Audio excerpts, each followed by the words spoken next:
Good morning everyone. आज अपन सांख्यिकी के क्षेत्र तथा विभाग को पढ़ेंगे और सांख्यिकी की प्रकृति को पढ़ेंगे।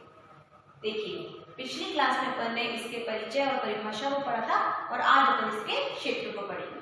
तो आइए सबसे अपन क्षेत्र को पढ़ते हैं। सांख्यिकी का क्षेत्र तथा विभाग। देखिए, जैसा कि मैं आपको बता दूं कि सांख्यिकी का क्षेत्र जो है बहुत अधिक विस्तृत होता चला जा रहा है। प्राचीन काल में क्या था, सांख्यिकी का क्षेत्र बहुत ही सीमित था, पर आज आधुनिक काल में वर्तमान में अगर देखें तो सांख्यिकी का क्षेत्र बहुत अधिक बढ़ गया है और इस कारण हमने सांख्यिकी के क्षेत्रों को हमने दो भागों में बांटा है। पहला जो है हमारा सांख्यिकी रीतियां और दूसरा है हमारा व्यवहारिक सांख्यिकी। तो सबसे पहले अपन इसके पहले भाग को पढ़ेंगे, वह है सांख्यिकी रीतियां। देखिए, सांख्यिकी रीतियां क्या होती हैं, इसमें बताया गया है कि विभिन्न कारणों से प्रभावित संख्यात्मक तथ्यों का स्पष्टीकरण करने के लिए प्रयोग की जाती है। देखिए, अगर हम किसी भी क्षेत्र पे यानी जो विभिन्न कारणों से प्रभावित जो संख्यात्मक तथ्य हैं, हमारे पास आंकड़े हैं, उनका आकलन करने के लिए हम सांख्यिकी रीतियों का ही प्रयोग करते हैं। यानी कि किसी भी चीज का हमें निष्कर्ष निकालना है एकदम बिल्कुल स्पष्टीकरण के साथ में, तो हमें सांख्यिकी रीतियों का प्रयोग करना ही पड़ेगा। इस कारण हमने सांख्यिकी रीति को 4 भागों में बांटा है। तो सबसे पहले हम क्या करते हैं, सबसे पहले हम पहली सांख्यिकी रीति को देखेंगे, संकलन। संकलन यानी किसी भी चीज को इकट्ठा करना, संकलित करना। तो यहाँ पे इकट्ठे करने से हमारा आशय क्या है कि सर्वप्रथम अगर हम किसी चीज की जांच करते हैं तो सर्वप्रथम हम आंकड़ों को उद्देश्य अनुसार या योजना अनुसार हम सबसे पहले उस वस्तु के आंकड़ों को इकट्ठा करेंगे। जैसे अगर हमें कृषि से संबंधित जानकारी चाहिए तो हम कृषकों के पास जाएंगे, उद्योगों से संबंधित जानकारी चाहिए तो हम उद्योगों के पास जाएंगे, और शिक्षा से संबंधित जानकारी चाहिए तो हम स्कूलों में जाकर आंकड़ों का इकट्ठा करेंगे। तो इस प्रकार सबसे पहला कार्य क्या है कि हम समंकों का उद्देश्य अनुसार और योजना अनुसार आंकड़ों का हम आकलन करेंगे और उसका संकलन करेंगे। यानी आकलन करके पहले हम देखेंगे किस विषय पर हमें रिसर्च करनी है, खोज करनी है, तो उससे संबंधित आंकड़ों को सबसे पहले हम संकलित करते हैं। फिर दूसरा जो इसकी रीति है वह है आपकी प्रस्तुतिकरण। देखिए, अब हमने क्या है, उन आंकड़ों को इकट्ठा तो कर लिया, अभी वो हमारे पास टूटे फूटे रूप में यानी बिल्कुल सिस्टमैटिक जमे नहीं है। तो सबसे पहले हम उनका प्रस्तुतिकरण करेंगे, उसके बाद में हम संकलन के बाद में हम क्या करेंगे, प्रस्तुतिकरण। जो हमने आंकड़े लिए हैं उनको सरल बनाने के लिए हम उसको सारणी में डाल देंगे। उसका हम सारणीकरण तथा वर्गीकरण करेंगे, जिससे उन्हें हम आसानी से समझ सकते हैं, क्योंकि बिखरे हुए आंकड़े हमें आसानी से समझ नहीं आएंगे, इसलिए हम उसको सिस्टमैटिक रूप में एक टेबल में सेट करेंगे। थर्ड, विश्लेषण। अब हमने समंकों को इकट्ठा भी कर लिया है, प्रस्तुत भी कर दिया, अब क्या करना हमें, अब हम समंकों का विश्लेषण करेंगे।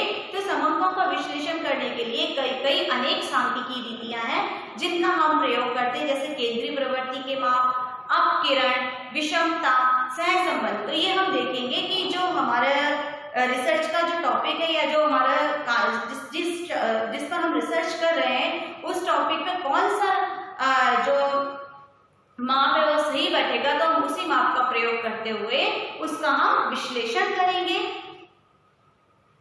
आखिरी जो रीति है आपकी है निर्वचन, यानी कि अब हमने पूरा विश्लेषण कर लिया है, तब हम उस रीति का क्या करेंगे, अंत में हम अंतक्रिया क्या है उसकी, निर्वचन करना। अब हमने पूरा उसका विश्लेषण कर लिया, उसका संख्यात्मक माप देख लिया है, उसके बाद में हम इससे एक निष्पक्ष बुद्धिमत्तापूर्ण निर्णय निकालेंगे और अंत में हम उसका एक निष्कर्ष निकालेंगे, जो कि हमारा आंसर के रूप में आपके सामने रहेगा। सेकंड, देखिए, ये तो थी पहली जो आपकी सांख्यिकी रीतियां थी, उसकी 4 रीतियां थी। अब दूसरी विधि क्या है, दूसरा क्षेत्र क्या है सांख्यिकी का, व्यवहारिक सांख्यिकी। व्यवहारिक सांख्यिकी क्या है, इसमें हम वास्तविक तथ्यों विशिष्ट सामग्री पर सांख्यिकी का प्रयोग करते हैं। यानी कि जो बिल्कुल एक्चुअल जो डाटा है हमारे पास में, जो वास्तविक तथ्य हैं, उसका हम रिसर्च करेंगे, वास्तविक तथ्यों को इकट्ठा करेंगे और उसके बाद में उसकी सामग्री को इकट्ठा करने के बाद में उस पर हम पूरे की पूरी तरीके से विश्लेषण का निष्कर्ष निकालेंगे। तो इस प्रकार की जो विधि है उसे हम क्या कहते हैं, व्यवहारिक सांख्यिकी। देखिए आगे चलकर हमने व्यवहारिक सांख्यिकी को भी दो भागों में बांटा है। पहला जो है वर्णनात्मक व्यवहारिक सांख्यिकी, यानी क्या है वर्णनात्मक व्यवहारिक सांख्यिकी क्या है, इसके अंतर्गत हम जो भी आंकड़ों का संकलन करते हैं भूतकाल से लेके वर्तमान काल तक के जो आंकड़े उनको हम इकट्ठा करते हैं, फिर उस पर हम रिसर्च करते हैं। जैसे हमारे व्यापारिक समंक है, मूल्य स्तर समंक है, यानी व्यापार पिछले 10 वर्षों में कैसा था वो हो गया भूतकाल, और आने वाले 10 वर्षों में या वर्तमान में हमारा व्यापार किस तरीके से चल रहा है तो वो हो गया हमारा वर्तमान काल। तो इस प्रकार इसमें भूतकाल और वर्तमान काल से संबंधित आंकड़ों का आकलन किया जाता है। देखिए इसका जो दूसरा भाग है वो है आपका वैज्ञानिक व्यवहारिक सांख्यिकी। इसके अंतर्गत क्या होता है, वैज्ञानिक व्यवहारिक सांख्यिकी के अंतर्गत हम आंकड़ों को कलेक्ट करते हैं, यानी जो समंक है उनको हम संकलन करते हैं, उसके बाद में उसमें हम वैज्ञानिक नियम और वैज्ञानिक विधियों का प्रयोग करके जो निष्कर्ष निकालते हैं वो हमारी वैज्ञानिक व्यवहारिक सांख्यिकी कहलाती है। तो ये तो था आपका सांख्यिकी का क्षेत्र एवं विभाग। अब बात करते हैं हम सांख्यिकी की प्रकृति की, यानी उसका नेचर क्या है। तो देखिए सांख्यिकी की प्रकृति, तो जो पुराने अर्थशास्त्री थे, जो पुराने सांख्यिक थे, उनका मानना था कि जो सांख्यिकी है वह विज्ञान भी है, यानी वह साइंस भी है और वह आर्ट्स भी है। तो इस प्रकार से जो पुराने जो सांख्यिक थे वो ये कहते थे कि जो सांख्यिकी है विज्ञान भी है और कला भी है। तो उन्होंने कुछ तथ्यों के आधार पर इसे स्पष्ट किया, तो उसे अपन एक एक करके देखेंगे। तो सबसे पहले अपन देखते हैं सांख्यिकी विज्ञान है। देखिए सांख्यिकी विज्ञान है, किन तथ्यों पर हम कह सकते हैं कि सांख्यिकी विज्ञान है। तो पहला तथ्य है विज्ञान ज्ञान का क्रमबद्ध संबंध। देखिए अगर अपन साइंस को देखते हैं तो साइंस में क्या होता है, अपन शुरू से लेके अंत तक की रिसर्च करते हैं। उसी प्रकार से हम सांख्यिकी में क्या करते हैं कि अगर कोई चीज पर हमें रिसर्च करनी है, किसी चीज पर हमें खोज करनी है, तो हम सबसे पहले आंकड़ों को इकट्ठा करते हैं, फिर उसका प्रस्तुतिकरण करते हैं, फिर विश्लेषण करते हैं और अंत में निष्कर्ष निकालते हैं। तो इस आधार पर हम कह सकते हैं कि जो सांख्यिकी है वह विज्ञान है। दूसरा कारण एवं परिणाम के संबंधों का विश्लेषण करता है। जिस हिसाब से अपन साइंस में देखते हैं कि जो अपनी प्रयोगशाला होती है उसमें जाकर अपन प्रयोग करते हैं, उसी प्रकार से सांख्यिकी में क्या होता है कि अपने जो जितने भी तथ्य हैं उनका पहले हम विश्लेषण करते हैं। जिस प्रकार से विज्ञान में प्रयोगशाला में जाकर हम प्रयोग करते हैं, उसी प्रकार से हम सांख्यिकी तथ्यों का विश्लेषण करते हैं। तो इस प्रकार से हम कह सकते हैं कि सांख्यिकी एक विज्ञान है। थर्ड, उसमें पूर्वानुमान की क्षमता होती है। जिस प्रकार से अपन कोई प्रयोग करते हैं तो उसमें उसके आधार पर हम कह सकते हैं कि पहले ये था और इसमें हमने ये द्रव्य को मिलाया तो अब ये हो चुका है। इस प्रकार से हम सांख्यिकी में कह सकते हैं कि जब पहले इस क्षेत्र में इतनी वृद्धि हुई थी और आज इस क्षेत्र में हमने इतनी वृद्धि की है, क्योंकि हमने उसका पूरा विश्लेषण कर रखा है। इस आधार पर हम उसकी भूतकाल और वर्तमान काल की दोनों की जानकारी रखते हैं। देखिए अब हम देखेंगे कि सांख्यिकी कला है। अभी ये तो बात की थी हमने सांख्यिकी विज्ञान की, और अब अपन बात करेंगे सांख्यिकी कला, यानी जो सांख्यिकी है वह उसे हम आर्ट्स भी कहते हैं। किस आधार पर हम उसे आर्ट्स कहते हैं वह देखिए आप। पहला, कला उन क्रियाओं का समूह है जिनके द्वारा किसी समस्या का हल किया जाता है।